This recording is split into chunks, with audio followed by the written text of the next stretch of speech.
Nosso bondoso Deus, nós louvamos e exaltamos ao Teu santo nome e o bendizemos, ó Deus, por Senhor ter nos dado o privilégio de poder estarmos reunidos aqui esta noite para poder apresentar ao Senhor este culto solene em honra e homenagem ao Teu santo nome. Nós pedimos, ó Deus, para que o Senhor nos abençoe neste momento com a pregação da Tua palavra que será trazida a cada um dos Teus servos. Que o Senhor desde já possa estar usando o Teu Espírito Santo na vida do Teu servo que o Senhor escolheu para este momento e para esse fim, para que o Teu nome no final seja glorificado. Nós te pedimos, ó Deus, para que nos conceda sabedoria durante esse tempo que nós estaremos aqui, para podermos, ó Deus, ter discernimento e condições de poder ajudar as igrejas do Senhor a se manterem firmes, doutrinadas e principalmente dispostas a servir a Ti até que o Senhor venha.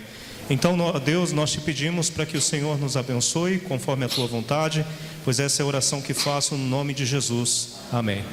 Pois bem, irmãos, nesse momento eu gostaria de estar convidando o pastor Valdir, que estará apresentando para nós o palestrante desses dias.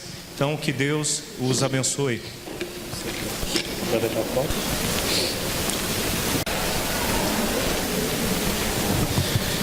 Boa noite, irmãos. Tudo bem com todo mundo aí?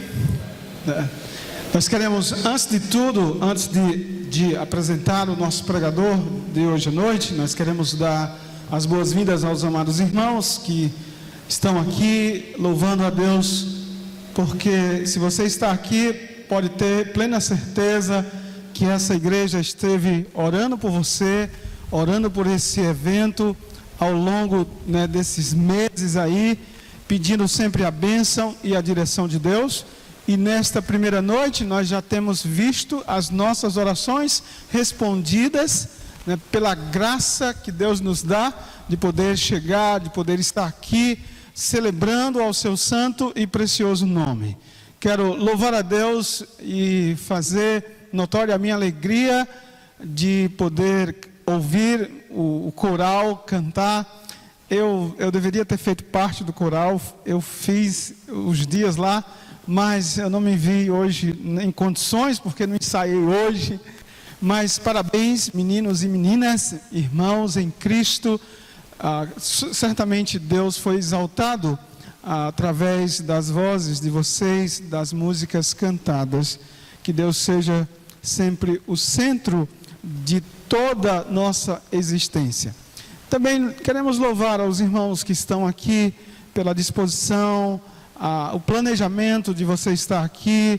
Nós sabemos que não é fácil reunir igrejas, pastores, é muito complexo, mas Deus nos está dando a graça de termos aqui, pelo menos a maioria dos nossos irmãos. A gente não vai apresentar por igrejas, mas conhecendo aí um pouco, nós temos uma boa representação de irmãos, aqui. Louvamos a Deus por isso.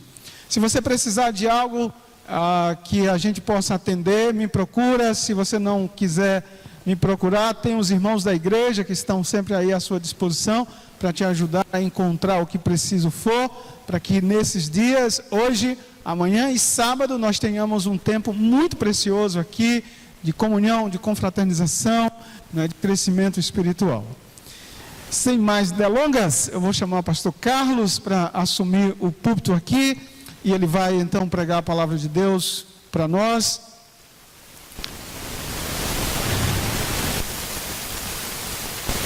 Pastor Carlos tem sido um amigo de muitos anos, embora ele seja mais velho do que eu,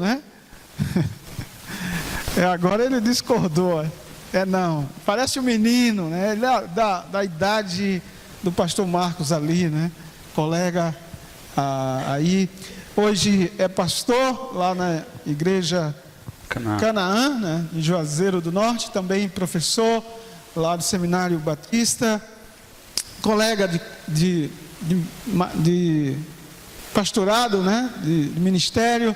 E pastor, é uma alegria tê-lo aqui e uma honra para a gente passar esse púlpito e entregar a palavra, para que o pastor entregue a palavra de Deus a nós.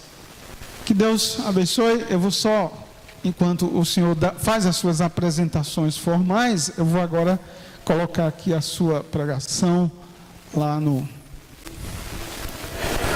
Ok, boa noite a todos. Eu quero agradecer a todos os amados irmãos, pastores, amigos, pela oportunidade, pelo privilégio de poder compor esta associação e trazer para os amados irmãos algumas reflexões nesta área da mordomia cristã. Este é um tema instigante, um tema importante para as nossas igrejas, porque envolve diretamente teologia e prática. Então é uma teologia prática, mas nós iremos notar que também é uma teologia filosófica, também envolve ética, e nós vamos notar que acabamos trafegando por várias áreas do conhecimento ao lidar com essa temática. Então eu espero que no decorrer desses 3 dias eu consiga te ajudar a repensar alguns conceitos, te lembrar muitos dos conceitos que você já sabe e trazer uma boa discussão na área, né? Uma discussão que tentarei ser ponderado, equilibrado, mas posicionando aquilo que eu entendo ser bíblico, aquilo que eu entendo de fato fazer parte aí do que nós como igrejas precisamos defender. Eu estarei, meus amados irmãos, trazendo algumas reflexões que eu estive expondo nessa obra. O nome da obra é Dízimos e Ofertas. Eu lembro que quando eu me propus a escrever junto com o pastor Adílio Éder essa obra, eu fui desincentivado por alguns pastores, justamente por tratar de um assunto difícil, complexo, mas entendi que nós precisávamos tratar do assunto, conversar um pouco, fazer algumas reflexões. Então escrevemos a obra e acredito que alguns dos irmãos já devem ter lido a obra, pelo menos conheço pastores aqui que já leram.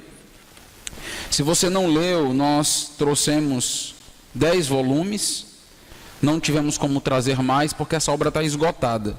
Então foi lançada ano passado e nós já estamos com a obra esgotada. Se Deus permitir, nos próximos meses está saindo a 2ª edição da obra. Então espero que haja reflexão, e já tenho pregado em várias partes aqui do Brasil sobre essa temática e tem sido boa a reflexão. Então espero que também seja boa, e depois estamos abertos para conversar. Vou estar aqui esses 3 dias e estamos abertos para pensar juntos, né, em prol do benefício da igreja do nosso Deus. Então a temática que nós vamos trabalhar é mordomia, e eu quero fazer um link com a questão da revolução afetiva. Vou falar um pouco a respeito da questão dos sentimentos em relação à adoração e posicionando os sentimentos, as afeições no devido lugar. Então o título da obra é Dízimos e Ofertas, e o subtítulo é Quando a Voluntariedade se torna Soberana.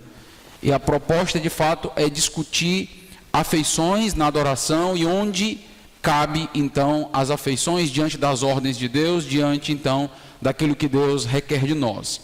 Espero pensar bastante sobre isso, principalmente amanhã.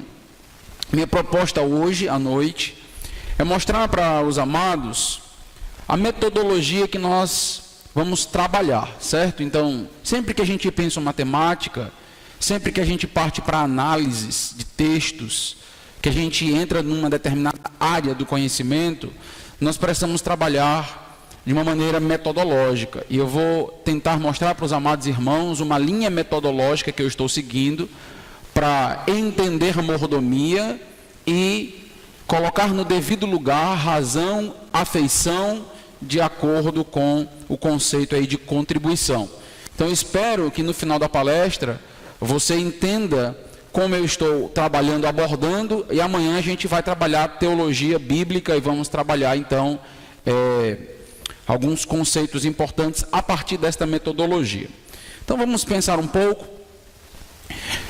Eu quero tratar um pouco sobre mordomia, e entendo então que ao falar sobre mordomia nós estamos abordando a questão do comportamento cristão adequado.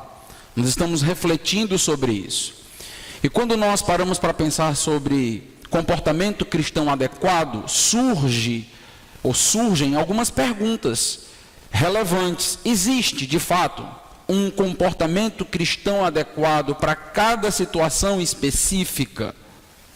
Então, nós temos, muitas das vezes, entendimento de conceitos mais gerais, mas em relação a áreas específicas, como nós queremos trabalhar, existe um comportamento adequado? Como as questões vivenciais podem ser definidas? Como nós podemos saber de fato aquilo que devemos ou podemos fazer?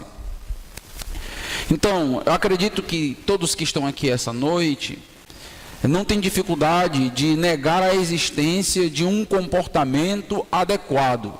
E na luz ou pela ótica cristã, um comportamento adequado é um comportamento que glorifica a Deus. É um comportamento que traz adoração a Deus e o reconhece.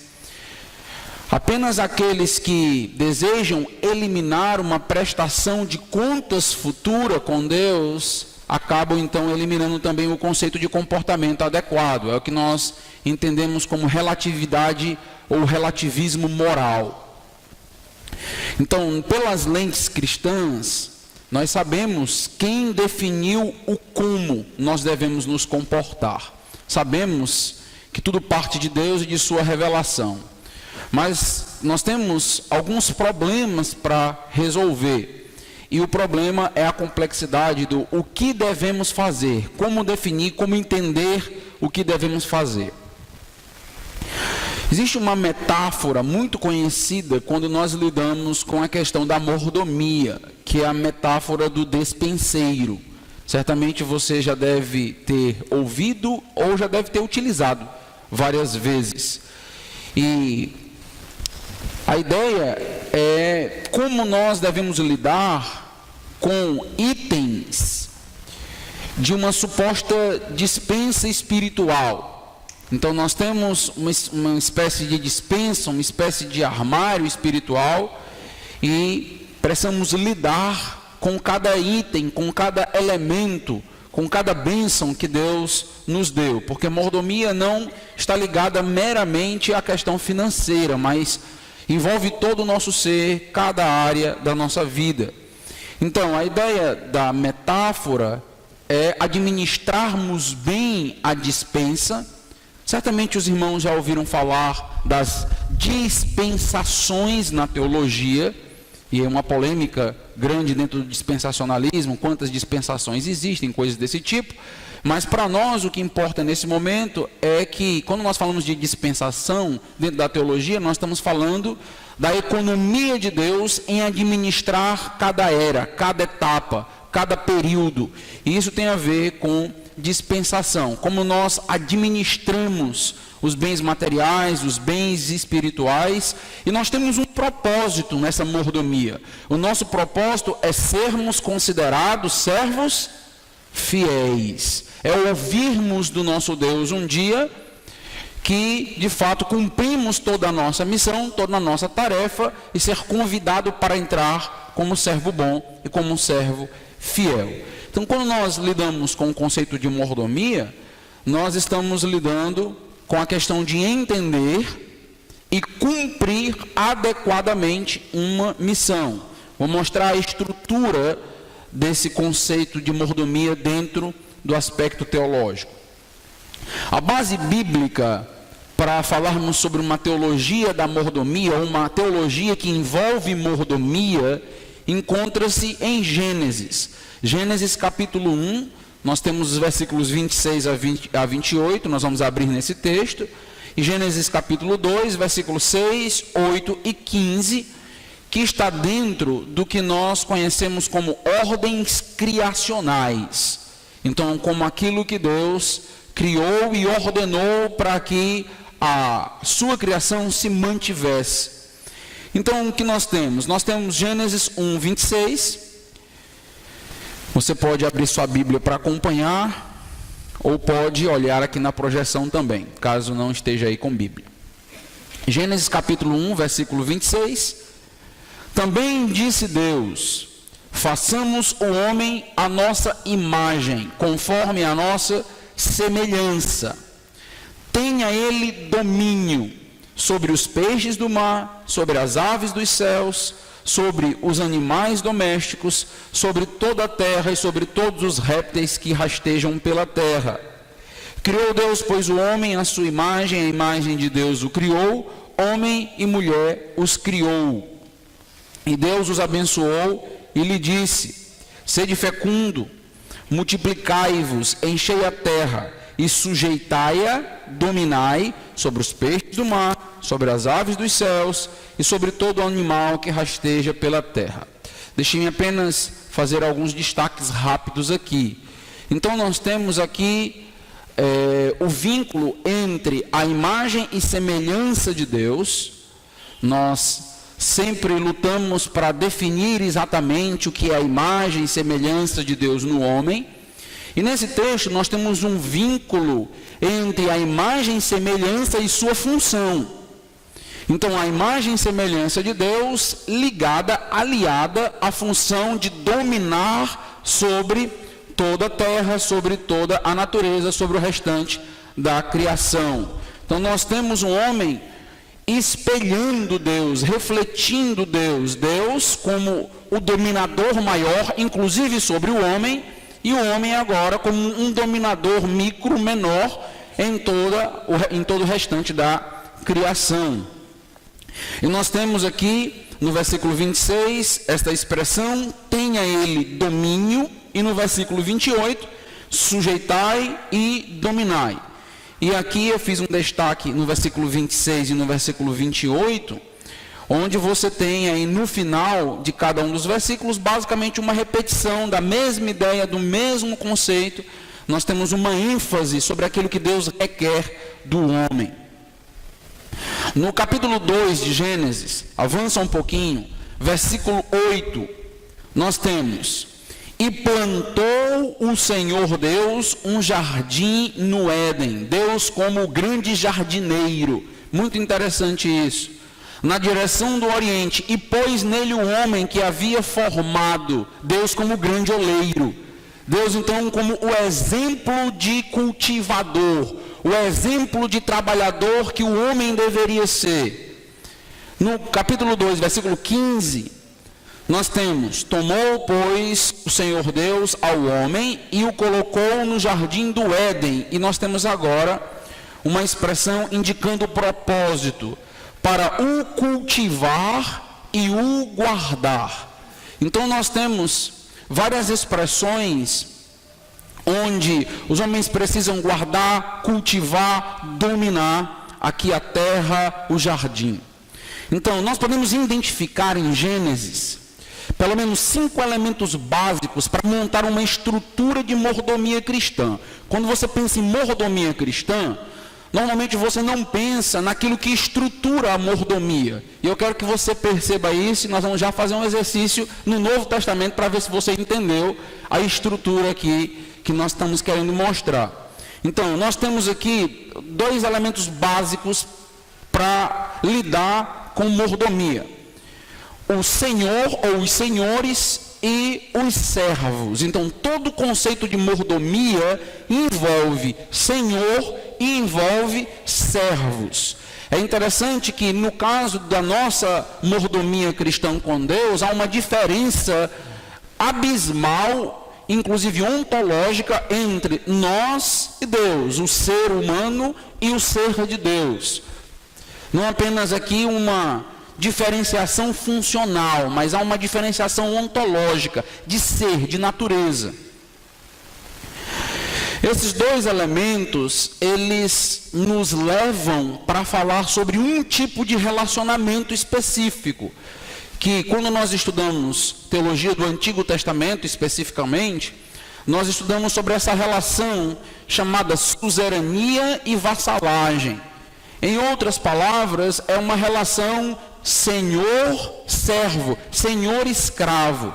Essa relação é importante, ela precisa ser mantida, porque ao longo dos anos nós temos visto a tendência evangélica de tomar Deus, tomar Cristo apenas como Salvador e não como Senhor.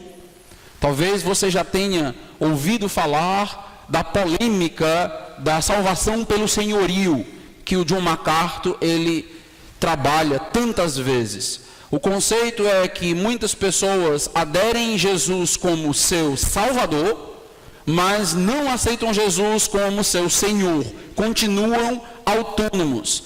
E quando nós falamos de mordomia, se nós não tivermos os dois elementos e um relacionamento suzerano e vassalo, nós estamos destruindo o conceito de mordomia. Então, para que exista mordomia, precisa existir os dois aspectos e o relacionamento correto. O terceiro elemento é o elemento missão. Então, o elemento missão, ele é estruturado por dois subelementos. Então, toda missão contém telos, fim, finalidade, e contém seus meios, a forma de se fazer, a forma de se chegar até um determinado propósito. O telos, dentro da mordomia cristã, ele é estabelecido pelo caráter e pela vontade do Senhor, também pela capacidade do servo, né? Deus não exige de nós aquilo que nós não podemos dar. Interessante lembrar, inclusive, da oração de Agostinho de Hipona, quando pede a Deus, me dê aquilo que o Senhor exige de mim. Então é mais ou menos isso. Então, Deus estipula a nossa missão a partir do seu caráter, a partir da sua vontade e a partir da nossa condição de realizar, que Ele mesmo nos dá. E também os meios precisam ser estabelecidos. O que fazer para atingir o fim? Certamente nós não podemos usar tudo e qualquer coisa para atingir um meio ou para atingir um fim estipulado por Deus. Nós não podemos seguir a máxima aqui de Maquiavel, que os fins justificam os meios e então começar a usar tudo e qualquer coisa. Na mordomia cristã, Deus estabelece o fim, a sua própria glória, e Deus quer que nós entendamos os meios que o glorificam. E os meios, eles são constituídos de ordens. E as ordens são compostas de princípios e normas, princípios e regras. E eu vou explicar isso para os amados irmãos. O quarto elemento da mordomia cristã é a responsabilidade. Então, uma missão, ela acaba trazendo sobre nós responsabilidade. E aqui nós estamos lidando com um conceito de obrigatoriedade e voluntariedade, que nós vamos trabalhar amanhã. Mas quando nós somos servos, os dois conceitos precisam estar em evidências. Se eu tenho apenas o conceito de obrigatoriedade, eu vou ter um grande problema. Porque certamente sua esposa não vai gostar que você diga para ela que o seu amor é apenas um amor de compromisso. Eu estou com você. Por quê? Porque eu tenho um compromisso com você e eu fiz esse compromisso no altar e não posso quebrar. Por isso eu estou indo para a cama com você. Certamente não funciona bem assim. Então, o próprio casamento envolve uma via de mão dupla. Envolve compromisso, envolve obrigatoriedade, mas envolve também compromissos afetivos, voluntariedade. E a gente vai trabalhar um pouco sobre isso mais amanhã. E o quinto elemento é o elemento da prestação de contas. Uma prestação de contas presente e uma prestação de contas futura. Então, são 5 elementos que compõem aí todo o conceito de mordomia: senhor, servo, missão, responsabilidade e um juízo ou uma prestação de contas. Nós iremos notar esses conceitos não apenas em Gênesis capítulo 1 e capítulo 2, onde existe um Senhor que criou Adão, criou Eva, deu uma missão para eles, servos. Eles têm responsabilidades, eles descumprem suas responsabilidades e eles então tem consequências. Nós não notamos essa estrutura apenas ali. Quando nós chegamos no Novo Testamento, nós também temos esse tipo de estrutura. Nós, em alguns momentos, não percebemos os 5 elementos, talvez porque não estamos lendo a partir dessa ótica. Então, nota, por exemplo, o que acontece em Colossenses capítulo 3, versículo 23 e 24, um texto para mordomia. Então, o que o texto diz? Colossenses capítulo 3, versículo 23 e 24. Tudo quanto fizerdes, fazei-o de todo o coração. Deixa eu dar uma pausa e fazer essa pergunta para você. Ordem para os sentimentos? Fazei de todo. Deus não devia dizer assim: tudo que eu mandei, fazei. Se você vai fazer de bom gosto, de mau gosto, não importa. O importa é que você tem que fazer. Não. Deus diz: você deve fazer. E deve fazer com o coração correto. Agora, quem domina o coração? Quem manda nas afeições? Eu estou só querendo te chamar a atenção para algo que a gente precisa trabalhar. Por isso que eu trouxe o tema mordomia e revolução afetiva. Porque esses dois temas precisam ser conciliados. A gente precisa entender um pouco sobre isso. Então, fazei-o de todo o coração, como para o Senhor e não para homens. Existe servo, existe Senhor, existe missão. Ciente de que recebereis do Senhor a recompensa da herança. A Cristo Senhor é que estáis servindo. E existe juízo, existe recompensa, existe prestação de contas. Consegue notar os 5 elementos que a gente tentou mostrar para vocês na estrutura da mordomia? Outro texto. Efésios, capítulo 6, versículos 6 a 8. Veja se você consegue notar aqui a estrutura que nós estamos propondo. A estrutura da mordomia. Normalmente você não encontra esse tipo de análise naquelas obras que falam sobre mordomia, porque elas vão direto para a definição, né? Não vai para a estrutura, para um pensamento um pouco mais aprofundado. Então, versículo 6 a 8.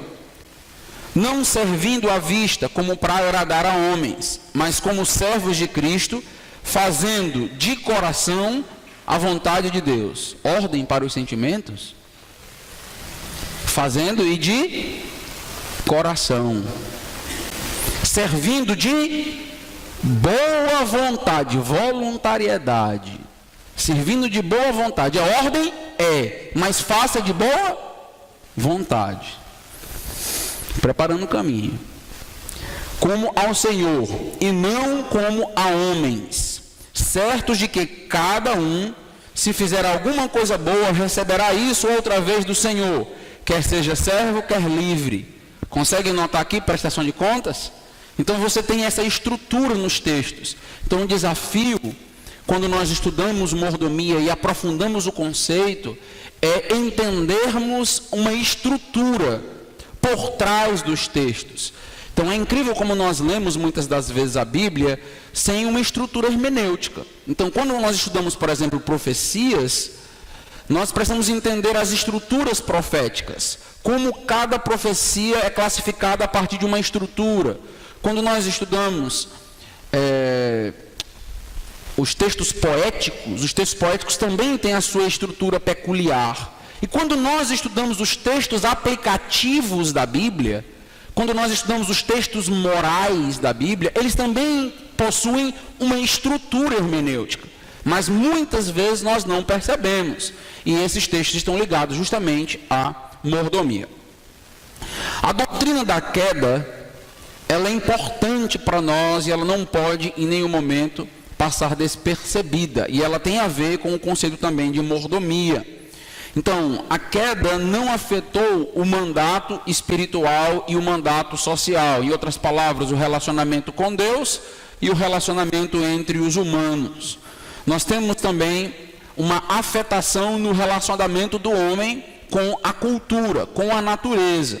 Interessante a palavra que você vai notar em Gênesis, quando Adão é comissionado a cultivar a terra. É justamente a palavra para cultura, para o contexto de cultura. O que acontece no Jardim do Éden é uma evidência de uma má mordomia. Não sei se você já parou para ler o texto de Gênesis por este ângulo, por esta concepção. O homem foi dominado pela criação e o homem foi dominado pelos seus sentimentos. Mas o que foi dito para o homem? Foi dado a ele uma missão. Qual era a sua missão? Dominar sobre a natureza, dominar sobre os peixes, dominar sobre os animais. Mas o que acontece é uma inversão que precisa ser notada ali em Gênesis. Então a hierarquia divina é: o homem foi criado como o ápice da criação, como a imagem e semelhança de Deus, e foi dada a ele a missão de dominar a natureza. E o que nós notamos? Nós notamos que na queda, a natureza domina o homem. Nós notamos agora a serpente ganhando destaque, e a serpente agora, então, ela acaba invertendo essa hierarquia, homem-animal ou homem-natureza, e agora você tem natureza, animal e homem. Eva e Adão sendo dominados ali. Adão e Eva. A humanidade, então, abandonou esta responsabilidade dominadora, estabelecida por Deus, que nós notamos, dominar, cultivar.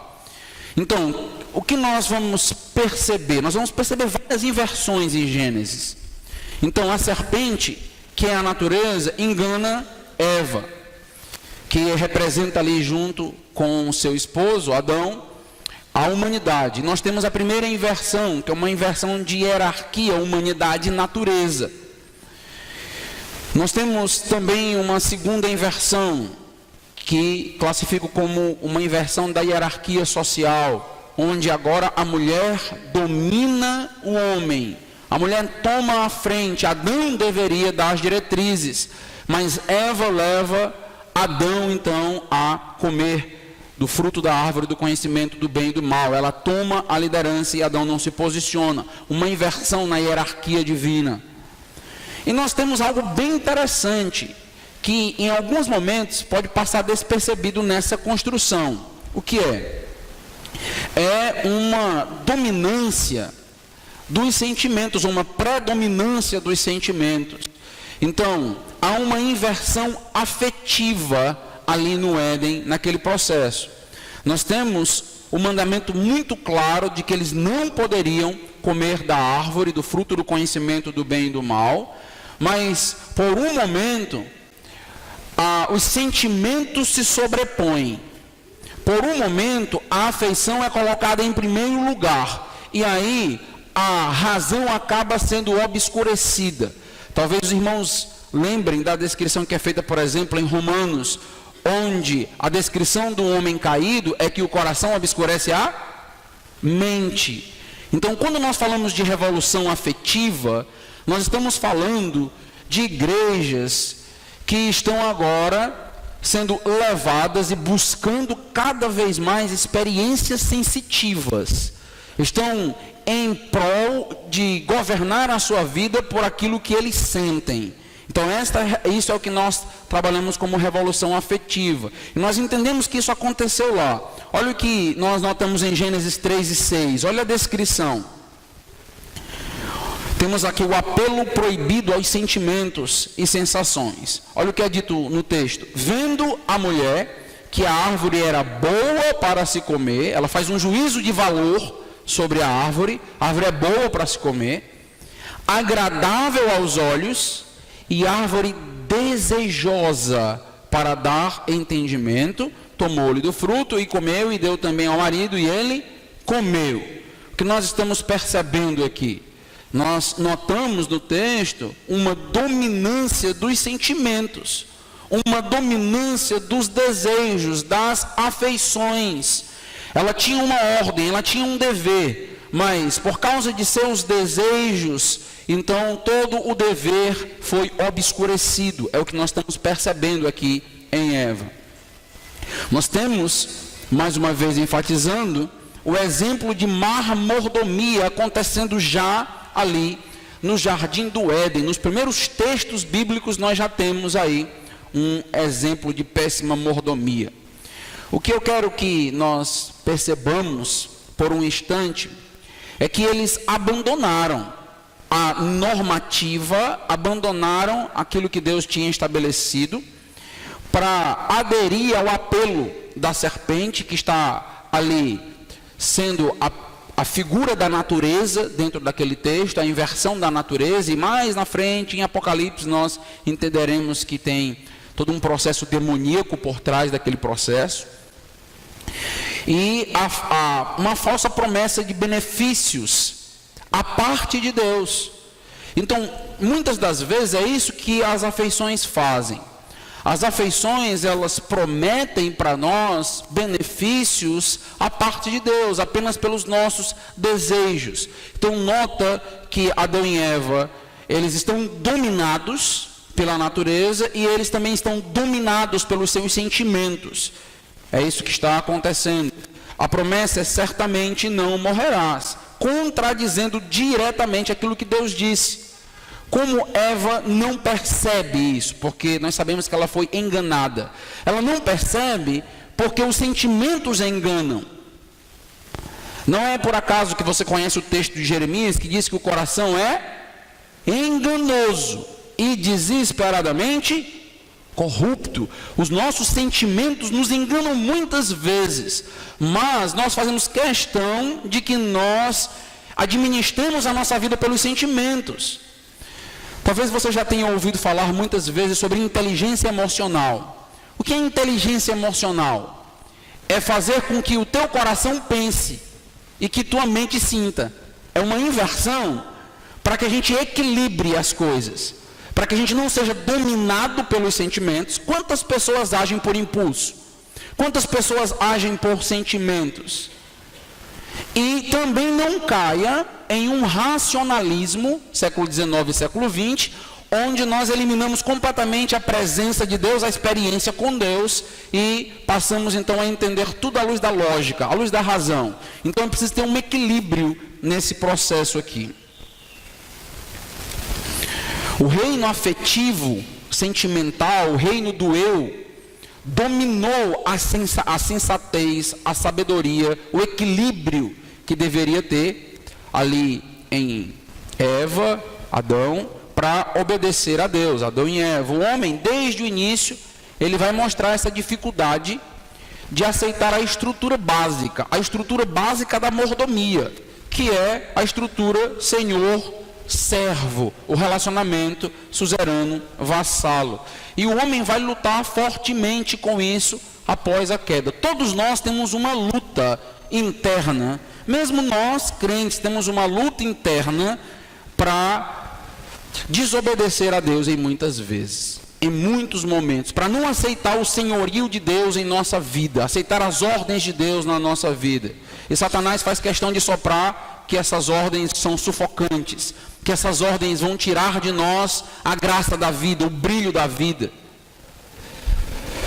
Com isso, nós temos aí a estrutura criacional da mordomia sendo lançada fora, sendo jogada fora ali no Éden. O problema da mordomia, então, diz respeito à soberania versus autonomia. Quando nós pensamos em mordomia, nós estamos pensando nesses dois conceitos. Normalmente esses conceitos, eles só aparecem ou são estabelecidos na doutrina da soteriologia, na doutrina da salvação, mas na doutrina da vida prática, da vida cristã, nós também temos que ter um equilíbrio nesta visão de soberania versus autonomia. Em outras palavras, a voluntariedade se tornando soberana acaba criando aí uma revolução afetiva, onde os sentimentos vão dominar aí a normativa. Então a doutrina da mordomia cristã vai ter o propósito de nos lembrar da nossa identidade. Isso aqui é muito importante sempre que nós vamos falar sobre mordomia cristã.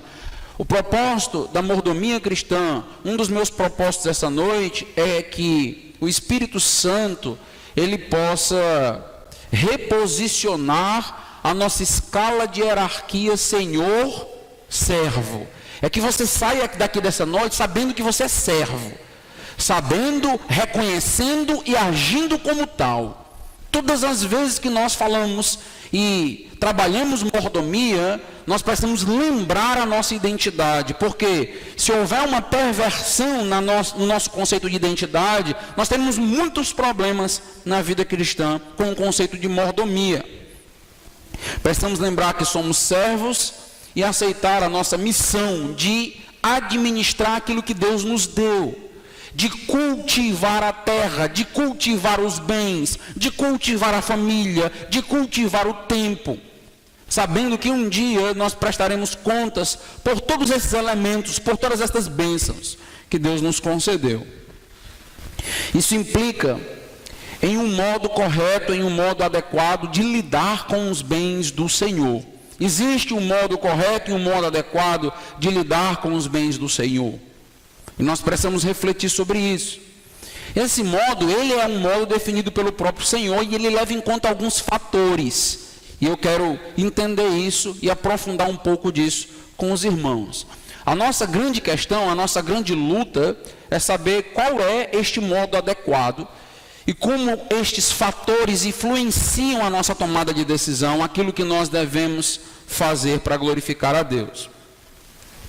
Então, talvez, com essa questão, o que eu devo fazer, como eu saberei o que fazer para glorificar a Deus, para ter um comportamento adequado, alguém pense rapidamente: pastor, é fácil, basta ler a Bíblia. Simples, conheça a Bíblia, tudo vai ser resolvido. Será que as coisas se resolvem assim, de maneira tão simples? Tem coisas simples nas Escrituras, mas tem algumas coisas que são um pouquinho mais complexas e vai exigir de nós um pouquinho mais de pensamento e reflexão.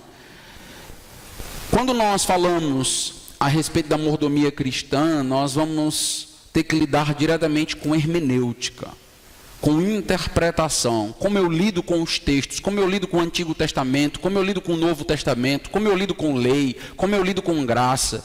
Com todos esses conceitos, eles vão precisar estar na minha mente para que eu possa saber o que de fato Deus requer de mim hoje. Porque nós não vivemos no Antigo Testamento, também nós não vivemos no primeiro século, nós estamos 2000 anos depois do primeiro século. Isso faz grande diferença. E nós corremos alguns riscos ao refletir sobre isso.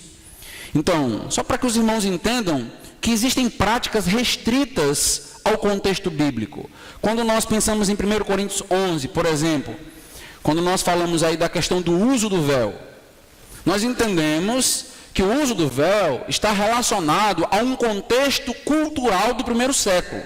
Normalmente, é assim que nós entendemos. Ou seja, existem algumas descrições, prescrições que estão relacionadas diretamente à cultura de uma época, a um tempo.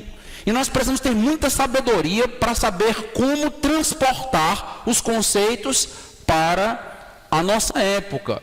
Como lidar com isso. Não é simples, é complexo isso. Tem livros e mais livros, obras e mais obras, tentando fundamentar aqui uma hermenêutica para lidar com esse transportar de conceitos, transportar de ideias. Estou usando essas palavras porque eu não quero usar a palavra-chave, vai já chegar, eu digo já qual é a palavra do transporte que a gente precisa fazer. Quando nós lidamos com esse transporte de conceitos, com essas práticas de determinadas culturas bíblicas, nós corremos o risco de cair num legalismo, um legalismo anacrônico aqui. Nós podemos correr o risco de tentar viver regras de uma outra cultura. Nós podemos cair no risco de tentar viver como viviam os judeus. Isso é problemático. Nós podemos cair também no risco ou no erro de tentar viver exatamente como viviam aqueles personagens do primeiro século.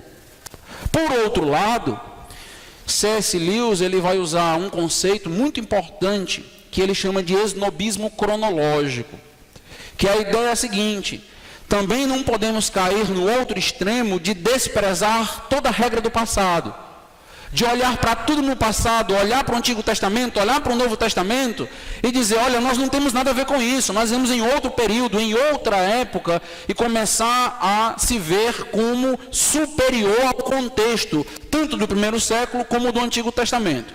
Nota que a gente precisa de equilíbrio nesse processo, de muita sabedoria dada por Deus, para não cairmos aqui em extremos. Então é preciso entender que quando nós lidamos aí com a mordomia cristã, nós estamos lidando especificamente, nós estamos entrando especificamente no campo complexo da ética cristã. Nós estamos falando com ética. Todas as vezes que você ouvir falar sobre mordomia cristã, nós estamos lidando com uma sub-área da ética. E a ética já é uma sub-área da filosofia ou da teologia. Então você nota essa ramificação complexa que nós temos. Então nesta área da ética cristã, nem todas as práticas elas poderão ser definidas por antíteses. O que eu quero dizer com isso? basicamente, trazendo esse conceito para a filosofia, nós não vamos trabalhar com a dialética hegeliana, com essa ideia de uma tese, uma síntese, uma tese, uma antítese, uma tese, chegar numa síntese o tempo todo, certo e errado. Nós não estamos lidando bem assim. Nós temos algo dentro da ética que é chamado de contínuo ético. Eu não sei se você já ouviu falar sobre isso, mas quando você estuda ética, você lida com esta gradação. Então, nós não temos apenas preto e branco. Nós não temos simplesmente certo e errado de uma maneira tão simples e clara. Nós temos as zonas cinzas de conhecimento. E essas zonas cinzas, elas são complexas. Não é tão fácil você dizer o que é certo, o que agrada a Deus, o que não agrada a Deus. Nós vamos ter que pensar muito e Deus vai exigir muito de nós. Talvez nós desejássemos que tudo fosse preto e branco. Ou é preto ou é branco. Mas Deus quer que a gente desenvolva os nossos conceitos. Deus nos fez a sua imagem e semelhança. Ele quer que nós pensemos, Ele quer que nós nos adaptemos sem perder a sua palavra, sem perder a sua revelação ao nosso contexto e à nossa cultura. Questões atuais, meus irmãos, questões difíceis da nossa atualidade, elas vão precisar ser julgadas e nós vamos precisar nos posicionar sobre questões bem difíceis e que muitas vezes você não vai conseguir resolver o problema fazendo um apelo aí para uma situação e para um caso na Bíblia, ou pensando que o argumento está na descrição que a Bíblia faz ou a Bíblia não faz. Então, existe o que nós conhecemos como princípio regulador do culto, que é um conceito aí reformado para você regular o que pode acontecer ou não no culto, e muitas das vezes esse princípio regulador também é aplicado na ética. E aí nós acabamos pensando, se está na Bíblia pode, se não está, não pode. Mas tem muita coisa da nossa época que não está na Bíblia. E aí como é que a gente vai lidar com esse contexto? Não dá para usar o princípio regulador na ética aqui dentro do contexto bíblico, que é mais complexo do que o princípio regulador propõe. Inclusive, eu acho que esse é um dos problemas do princípio regulador do culto reformado, mas fica para um outro momento essa ideia. A Bíblia, por exemplo, não vai falar, não vai regular diretamente a questão das redes sociais. Como é que devemos nos portar em relação às redes sociais? Quanto tempo, o que devemos postar, o que não devemos postar, e toda a ética cibernética. A Bíblia não vai falar sobre isso. Isso é um problema nosso, da nossa época. Então quer dizer que a Bíblia não tem nenhum direcionamento para isso? Tem. Como é que eu entendo então? Pois é. Você vai precisar horas, meses, anos, pensando, refletindo, quebrando a cabeça, perdendo o cabelo. Faz parte. É assim que funciona. Então você não vai encontrar, por exemplo, eu queria ver o que a Bíblia fala sobre clonagem. Aí você abre lá. A Bíblia fala isso sobre clonagem. Olha que coisa simples. Você não vai encontrar. E às vezes, se você buscar auxílio em 2, 3 livros de éticas cristãs diferentes, você encontra 2, 3 opiniões diferentes. Ou seja, é complexo, é difícil. Então nós precisamos despertar para que a Bíblia, de fato, ela é simples para a conversão. Então tem muitos conceitos simples, meus irmãos. O homem é pecador, isso ele consegue inclusive evidenciar na prática, ele consegue, a doutrina mais evidente que existe é a total depravação. Tem coisas bem simples, Cristo morreu na cruz, inferno, céu, juízo, julgamento.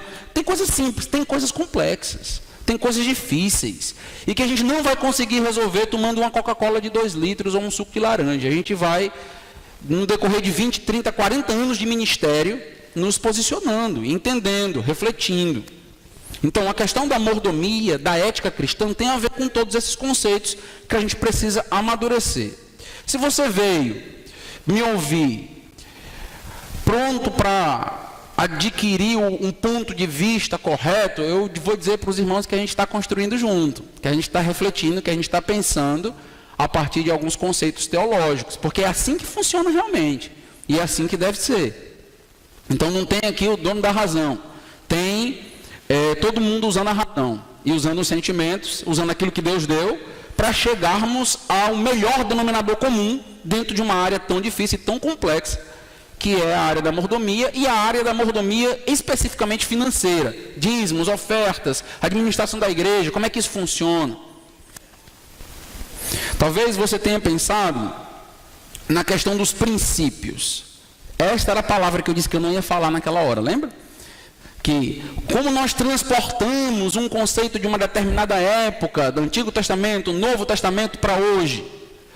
Talvez na hora que eu fiz essa pergunta, você pensou, então a gente respeita os princípios, a gente traz os princípios de lá. Princípios do Antigo Testamento, princípios do Novo Testamento, para que a gente possa então tomar nossas decisões. Então um dos livros mais conhecidos, talvez muitos daqui que passaram por seminários estudaram, é o livro da Ética Cristã do Norman Geisler. Só que o livro da Ética Cristã do Norman Geisler, ele deixa muito a desejar. Por quê? Porque ele vai trabalhar sobre princípios, mas ele não trabalha regras, leis, normatividade. Ele fica só num ponto geral. Ele tem uma discussão de absolutos, mas a coisa é muito mais complexa do que uma discussão universal de absolutos. Então as escolas de discussões de princípios que o livro do Geisler propõe, os irmãos devem estar lembrando do que eu estou dizendo aqui, hierarquismo e tal. Então, o que estamos querendo mostrar é que vai além disso, é que é mais complexo do que simplesmente trabalhar princípios. Vamos entender aqui algumas coisas. Vamos falar aqui dos prolegômenos para uma mordomia cristã, prolegômenos para a ética, para a visão das finanças dentro desta área da mordomia. Então, prolegômenos são os primeiros termos, os primeiros conceitos. O conceito de princípio, por exemplo. E muitas das vezes nós estudamos nos livros, eles falam de princípios, mas não especificam o que eles querem dizer com isso. A gente acaba um pouco perdido com tudo isso. Então, a própria etimologia desse conceito princípio, desta palavra, indica a ideia de começo. É a ideia de base, a ideia aí de raiz. Então, quando a gente fala de um princípio, nós estamos lidando com um alicerce. E a partir desse alicerce, a partir dessa verdade básica, nós vamos construindo outros conceitos. Então, nós temos aqui uma verdade primária, por assim dizer, que desta verdade primária, várias outras verdades secundárias vão surgir. Então, é isso que nós queremos lidar com princípio. Ele é o alicerce de um prédio moral, trazendo aqui a linguagem para a ética. Então, os princípios morais, como prescrições morais, eles são mais gerais. Então, eles acabam cobrindo um grande número de casos. Então, você tem o mesmo princípio bíblico e ele vai se aplicar a vários casos, a várias situações. Os irmãos entendem do que eu estou dizendo, sabem do que eu estou dizendo. Então, quando você, por exemplo, quer falar sobre o uso de drogas, alguns tipos de drogas para algumas pessoas, você vai procurar nas escrituras, por exemplo, o que a Bíblia fala sobre cocaína. Rapaz, o que a Bíblia fala sobre maconha? São problemas atuais, são problemas que as universidades brasileiras estão levantando o tempo todo. Se você entra em muitas universidades federais no Brasil, você vai se deparar com muita gente fumando maconha lá dentro. Eu digo isso porque eu conheço algumas universidades federais, tenho amigos, professores, inclusive várias ovelhas, já fiz universidade federal e conheço a realidade, você deve conhecer também. E você tem aí a marcha a favor da maconha. O que a Bíblia fala da maconha? Ah, não, então eu vou pegar tudo que a Bíblia fala sobre o álcool e vou aplicar a maconha. Você já começa a ter algumas dificuldades na sua mente. Você já deve estar imaginando o que eu estou levantando aqui. Você já começa a dizer, rapaz, peraí, não é tão simples assim. Pois é, não é.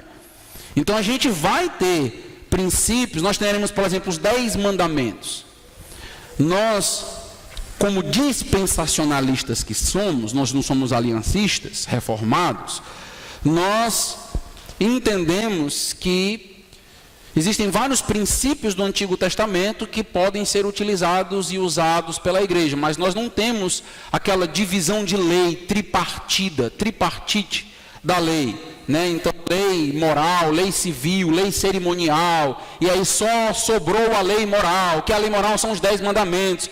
Essa não é a nossa teologia. Se você continua nessa teologia, você está muito próximo da igreja presbiteriana, da igreja reformada. Então nós entendemos uma lei e precisamos lidar com ela de alguma maneira. Os 10 mandamentos de alguma maneira repercutem no Novo? Sim, porque o próprio Novo Testamento vai repetir pelo menos 9 dos 10 mandamentos.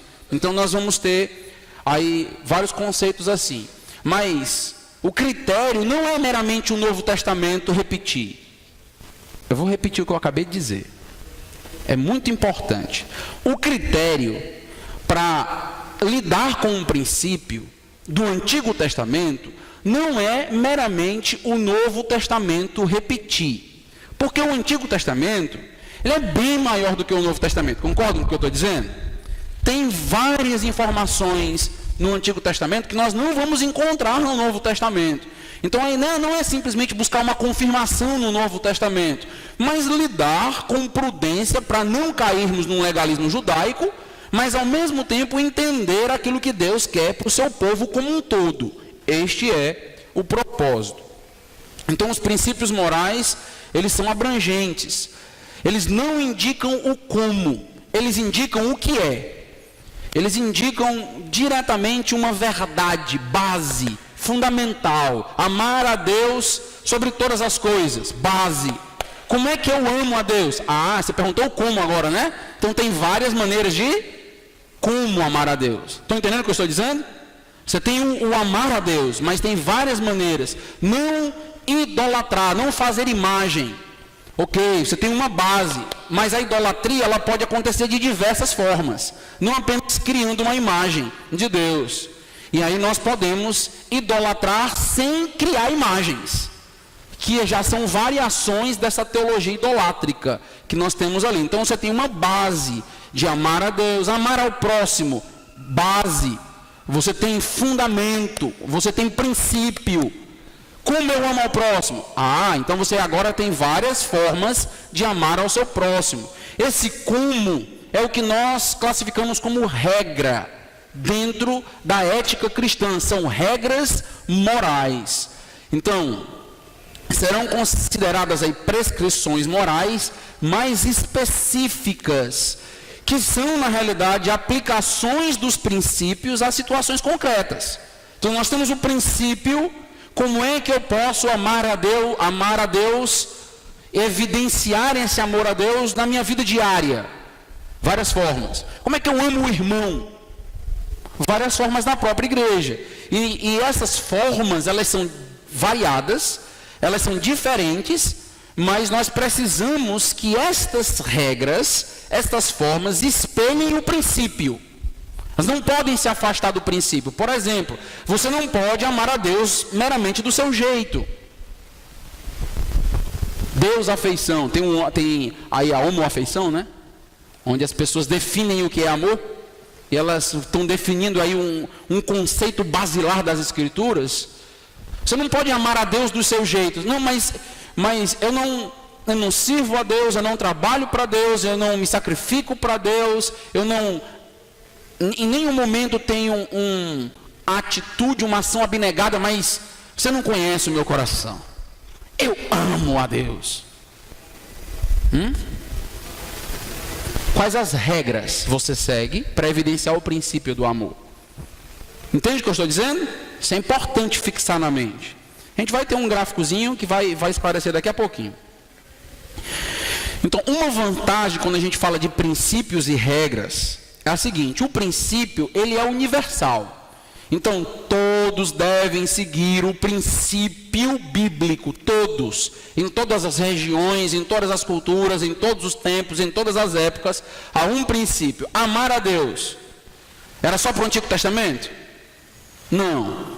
Era só para o contexto do primeiro século, depois de Cristo? Não. É só para o nosso contexto? Não. É para todos os contextos e eras que existirem, em todos os locais. Então, esse é o princípio. Agora, a desvantagem é que ele é vago, ele é geral. Então, você não tem muitas indicações detalhadas do como fazer isso. Como os princípios eles vão cobrir muitas situações, é difícil saber quando exatamente um determinado princípio está sendo vivido. Nós estamos aplicando um determinado princípio. As regras, elas têm uma vantagem, porque as regras elas são específicas. Você ama o seu irmão quando? Quando você vê ele passando por necessidade, você o ajuda. Então, uma contribuição ao irmão necessitado é uma forma de amor? É específico. Estão notando isso aqui? Então agora você especificou uma forma de amar. Mas tem outras também. Orar por alguém é uma forma de amar? É uma forma de amar. Aconselhar alguém é uma forma de amar? É uma forma de amar. Então tem várias regras que podem então cumprir o princípio. Mudanças nas situações geralmente trazem mudanças nas regras. Isso aqui é importante de entender. Porque a gente fala muito sobre a relativização da ética cristã. Não, a mudança nas regras, os princípios são intocáveis. Isso é um conceito inclusive do direito.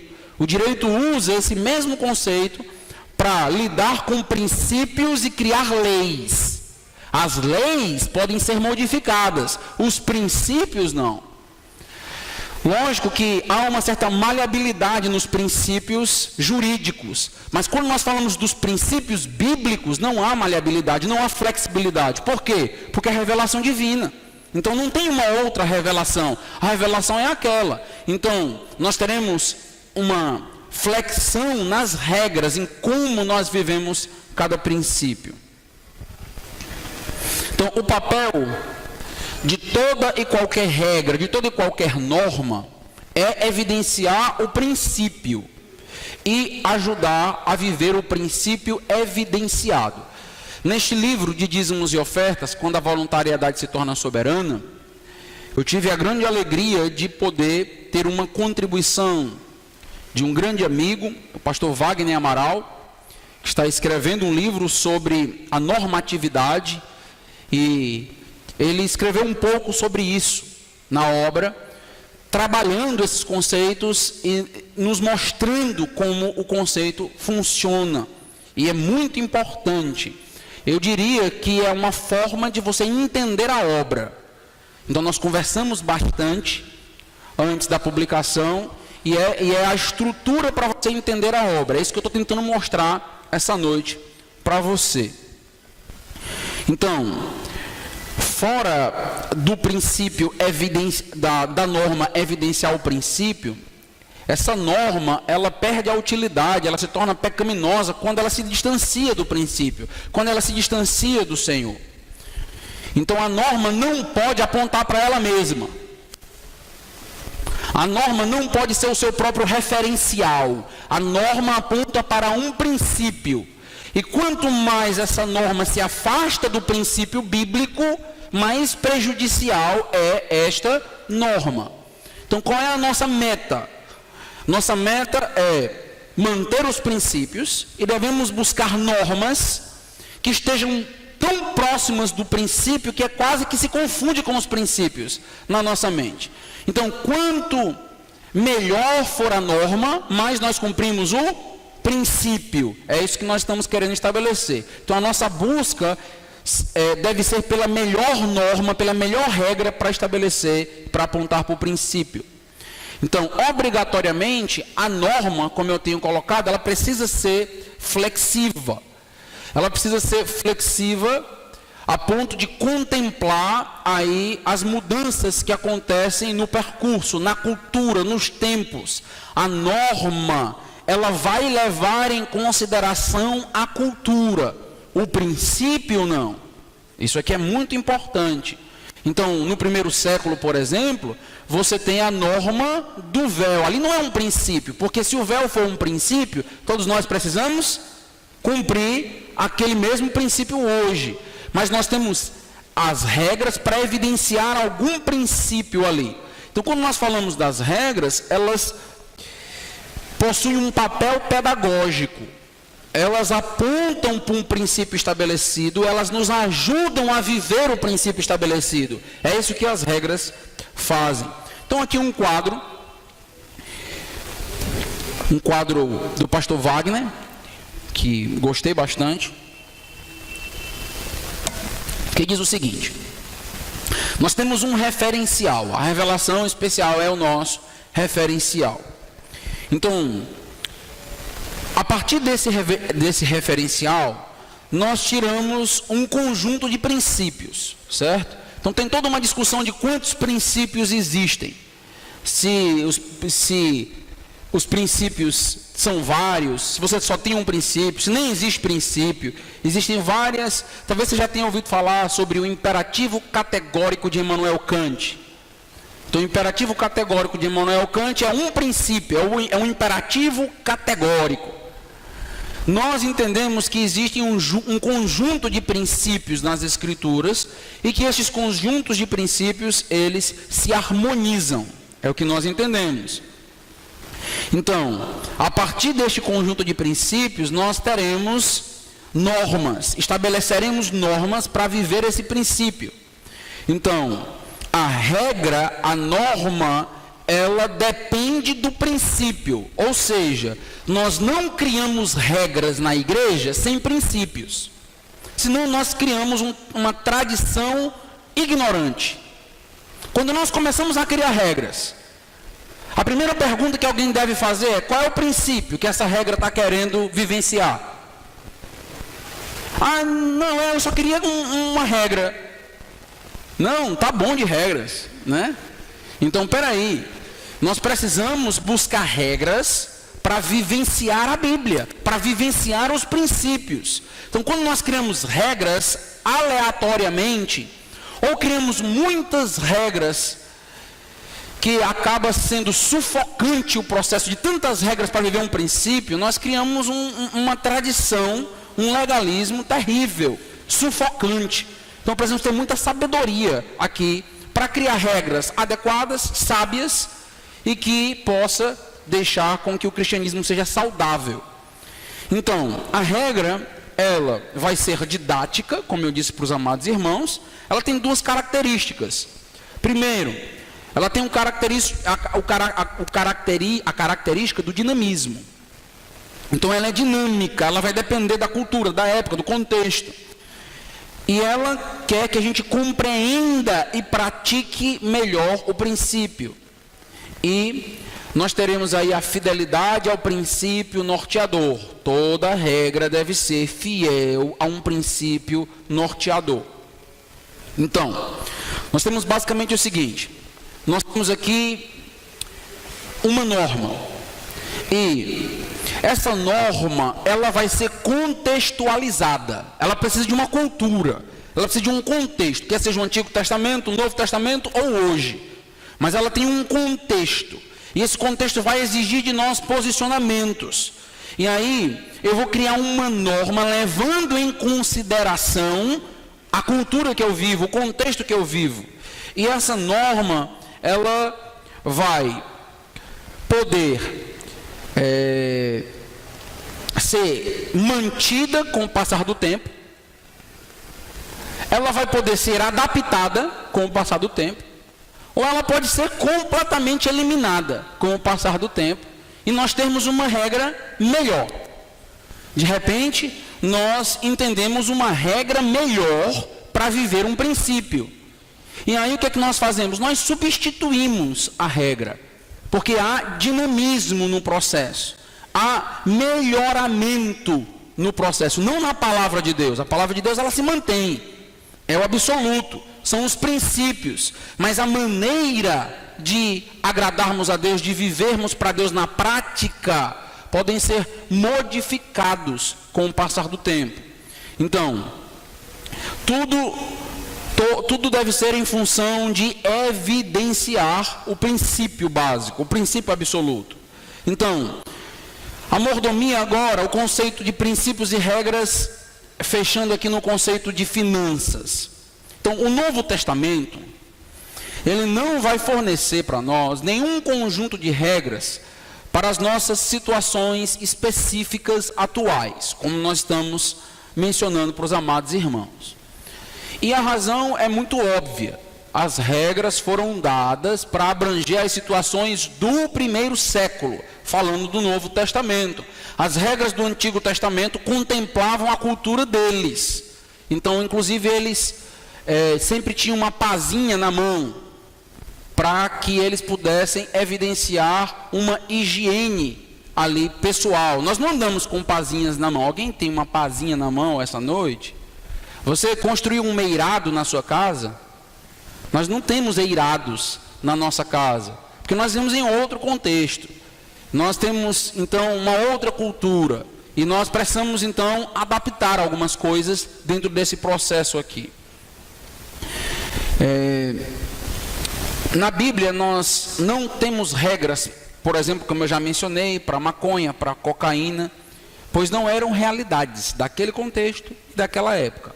São problemas nossos. Ideologia de gênero, na forma que nós temos, é problema nosso.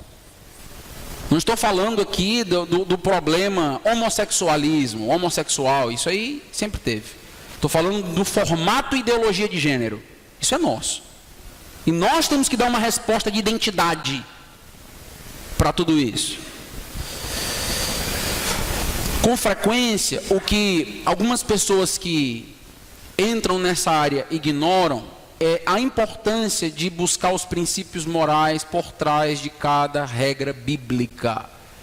Em outras palavras, nós precisamos pegar os nossos regimentos internos e pensar: as regras do meu regimento interno apontam para quais princípios bíblicos? Porque eu recebi o regimento interno assim e eu vou morrer assim. Não funciona. Nós precisamos entender como o regimento interno foi construído. Eu não estou pedindo aqui para você reinventar a roda. Aquilo que é bom e já foi feito com perícia e excelência deve ser mantido, mas existem adaptações culturais da nossa época. Então a igreja, após 20, 30, 50 anos, muitas coisas acontecem e mudam e precisam de adaptações. Os irmãos sabem do que eu estou dizendo aqui. E nós precisamos de regras que satisfaçam então os princípios e atendam à nossa cultura. Como a nossa concepção se aplica à mordomia financeira? Como tudo isso que eu estou dizendo até agora, toda essa metodologia que eu estou construindo para você, se aplica à questão financeira. Como tudo isto se refere à manutenção de uma igreja local. Então, estou construindo e vou desenvolver, espero desenvolver isso. Como entender, por exemplo, a polêmica dos dízimos à luz desta abordagem que nós estamos apresentando e mostrando para os amados irmãos? Então, aqui tem um gráfico. Então, a ideia é a seguinte: você tem um princípio. Qual é o princípio? Na realidade, dois que são mencionados. Eu poderia mencionar mais, mas estou mencionando só dois aqui. Você tem o princípio da adoração. Você vai encontrar isso na Bíblia, dízimo ligado à adoração. E você vai encontrar também dízimo ligado à sustentação de obreiros. Nós vamos mostrar isso amanhã e depois. E aí o que é que nós temos? Nós temos então uma prática estabelecida nas Escrituras. Eu não estou falando de um princípio, eu estou falando de uma prática para vivenciar dois princípios. Estão entendendo o que eu estou dizendo? Quais são os princípios? Adoração e sustentação. E nós temos então uma prática que nós encontramos, por exemplo, em vários lugares nas Escrituras. No Antigo Testamento, predominantemente, e como eu tentarei mostrar, acredito também no Novo Testamento. Mas vou tentar mostrar, fechando isso aqui, que mesmo que não tivesse no Novo Testamento, não importaria muito para nós, por causa do conceito de princípios e regras que eu estou estabelecendo e mostrando para os irmãos. Então você tem uma regra para adoração, para sustentação. Qual? Dízimo. Nós temos um contexto, uma contextualização. Nós não vivemos no Antigo Testamento, nem no primeiro século. Então, estamos no século 21, ano 2018, temos que levar isso em conta. Então, será que a prática do dízimo ainda evidenciaria o princípio da adoração e da sustentação? e ajudaria as pessoas, os crentes, as igrejas a viverem esse princípio? É a pergunta que nós queremos e precisamos fazer. Será que a regra, será que o dízimo evidencia o princípio de alguma maneira? Ou se perdeu completamente, se afastou completamente a regra do princípio? Na nossa época, o dízimo não evidencia mais adoração e sustentação. Então, a manutenção do princípio, mesmo diante de possíveis variações, entendo ser adequada. Por quê? Porque nós temos uma regra que continua evidenciando muito bem alguns princípios, como adoração e sustentação, que eu vou desenvolver com os irmãos amanhã. Já estamos caminhando para o encerramento. Se segura só mais um pouquinho. Então, ao aplicarmos aqui as obrigações gerais, é importante então perceber que há diversos modos de cumprir os princípios. Há diversos modos de adoração, por exemplo. Nós poderíamos pensar diversos modos de sustentação, por exemplo. Mas nós temos uma obrigação moral de decidir pelas melhores regras. Então, se nós temos vários tipos de regras, nós temos que buscar a regra que mais se aproxima do princípio, que mais representa o princípio ou os princípios bíblicos. Então, se eu tenho uma regra que contempla vários princípios bíblicos e contempla bem, esta é uma boa regra. Se eu tenho uma regra que contempla menos princípios, então esta regra, ela é inferior a outra regra. E assim nós vamos analisando as regras. Assim, uma aplicação específica pode ser não obrigatória. Ainda permanecemos obrigados a escolher um ou mais alternativas permitidas. Então o que eu estou dizendo é o seguinte: por mais que as regras sejam flexíveis, nós não temos opções de viver sem regras. Regras são fundamentais para vivenciar os princípios. A Bíblia inteira, Antigo e Novo Testamento, está cheia de regras. Todas elas se aplicam a nós? Não. A Bíblia está cheia de princípios. Todos se aplicam a nós? Sim. Nos cabe, como igreja, buscar regras que possam, então, espelhar bem, nos ensinar, nos dar condições de viver os princípios. Então, a igreja não erra quando ela estabelece como uma regra o dízimo. Ela não está errando. Isso aqui é muito importante. Num contexto onde nós temos aí várias pessoas afirmando que ninguém pode falar de dízimo por causa de abusos. E você tem tridízimo e um monte de pessoas que são mal intencionadas, abusando da fé das pessoas ou da boa fé das pessoas. Mas uma igreja que entende que o dízimo, ele é uma regra que espelha bem o princípio da adoração e da sustentação, essa igreja não está errada, a não ser que você mostre um princípio melhor. Se você conseguir mostrar um princípio melhor, mais adaptável à nossa cultura, então sim, então nós deveríamos escolher a excelência, o melhor. Se não, não tem por que abrir mão. Estão entendendo o que eu estou dizendo? Então a igreja não vai errar quando ela estabelece o dízimo, desde que não haja outra regra melhor para cumprir os princípios. E precisamos ser muito honestos aqui. Precisamos ser honestos ao analisar todas as regras que tivermos acesso, para saber se de fato elas ensinam melhor, didática, o princípio, e nos fazem vivenciar melhor os princípios bíblicos. E se uma regra não existisse no Novo Testamento, só no Antigo, deveríamos abandoná-la? Estou começando a tratar aqui sobre a questão de, no Novo Testamento não fala de dízimo. Ok, estou fazendo uma abordagem, eu discordo disso, vou tentar mostrar para vocês. Mas eu estou mostrando a partir dessa metodologia que isso não é tão importante assim. Por quê? Todas as regras criadas na igreja atual são bíblicas. Então vamos pensar aqui. O fato é que quando nós pensamos nas regras, pensamos na tradição que temos, nem todas são definidas exatamente. Nós nós não pensamos exatamente como elas estão lá, como elas correspondem. Então, por exemplo, uma associação de igrejas como esta, está na Bíblia? Escola dominical, horário dos cultos que nós fazemos. Então vamos abandonar tudo isso. Eu conheço autores que dizem, nossa liturgia não é bíblica.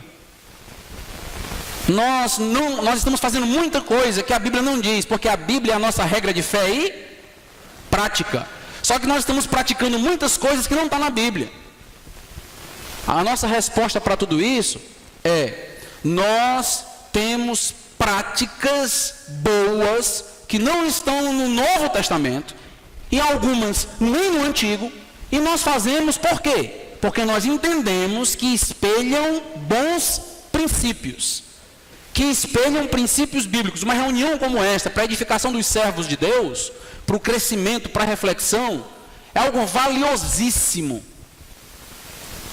E onde eu encontro isso no Antigo Testamento? Onde eu encontro isso no Novo Testamento? Mas nós temos uma regra de montar tudo isso. Sim, isso é muito bom. Então, o que eu estou mostrando? Estou mostrando que os princípios, eles inclusive criam regras que estão além da Bíblia. Por isso que eu falei para vocês do princípio regulador do culto, lembra? Aquilo que não está na Bíblia, aquilo que está na Bíblia. Não é isso que nós devemos nos procurar ou preocupar com a regra. Nós devemos nos preocupar se a regra, ela espelha e ensina e nos faz viver bem um ou mais princípios. Este é o ponto, este é o cerne da questão. Por quê? O problema é apenas com o dízimo, quando falamos de regras. Se tem outras regras que nós vivenciamos e nem está no Antigo e nem está no Novo. Não é só no Novo, não. Nem está no Antigo e nem no Novo. Coral. Tem anjo cantando no céu. Mas o que nós vimos aqui, você encontra isso no Novo Testamento? Vamos acabar com o coral? Não, tenho certeza que você foi muito edificado, como eu fui hoje à noite, com esse coral. Algo belíssimo. Cadê isso aí? Nós não estamos acrescentando algo na liturgia. Nós estamos criando regras que nos ajudam a adorar com mais excelência, de maneira melhor, de maneira mais edificante. Por que ninguém questiona os corais? Por que todo mundo questiona uma regra do dízimo? Porque o problema é revolução afetiva. E é isso que eu quero mostrar para vocês. A gente não está percebendo, mas o problema é coração. O problema não é lógica, o problema não é ética cristã, o problema é outro. É possível perceber claramente os princípios contínuos, a adoração e a manutenção dos servos no dízimo, na norma do dízimo, que é uma norma progressiva, que está sujeito a cair. Está sujeito a cair, não é um princípio. Mas enquanto ela for válida, então toda regra tem que cair. Nós estamos aqui no esnobismo cronológico de C.S. Lewis.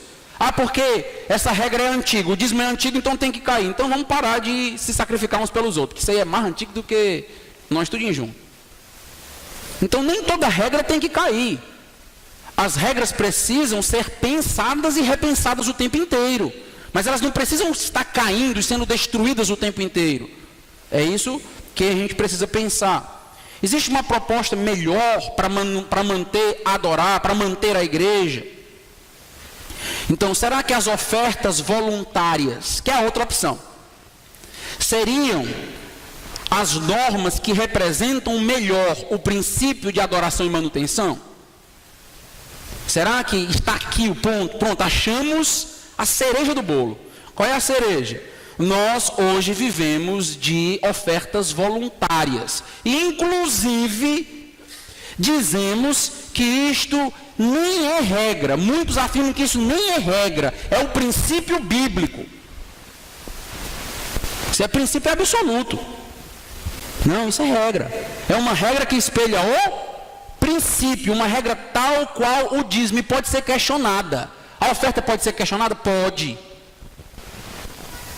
E nós temos que pensar, por que só se questiona o dízimo e nunca se parou para questionar as ofertas? Temos que parar, pensar e entender todo esse conceito aqui, todo esse contexto. Pastor, o senhor quer que o povo nem oferte mais na igreja? Não, eu quero que a gente faça as coisas pensando no que nós estamos fazendo, entendendo, e quando as críticas acontecerem, elas possam ser embasadas, sólidas.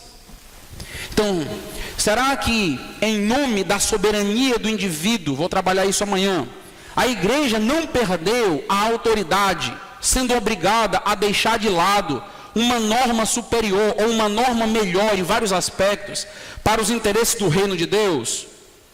Em outras palavras, será que o que está acontecendo não é na realidade uma pressão social e uma pressão dos próprios membros da igreja, e por isso nós estamos deixando de lado uma regra que representa melhor o princípio? Ou de fato é teologia bíblica, sólida, princípios e regras, análise forte e prudente? Precisamos pensar isso e ser honestos nesse tipo de análise. Ser um bom mordomo é o último slide. É cumprir os princípios de Deus, estabelecendo normas com sabedoria. Todos nós fomos chamados para estabelecer normas justas, normas sábias, normas amorosas, mas principalmente normas que glorifiquem a Deus em primeiro lugar. A flexibilidade das regras, por conta de contexto e época, como eu trabalhei, não elimina o caráter de obrigatoriedade em cada contexto. Então nós estabelecemos uma regra.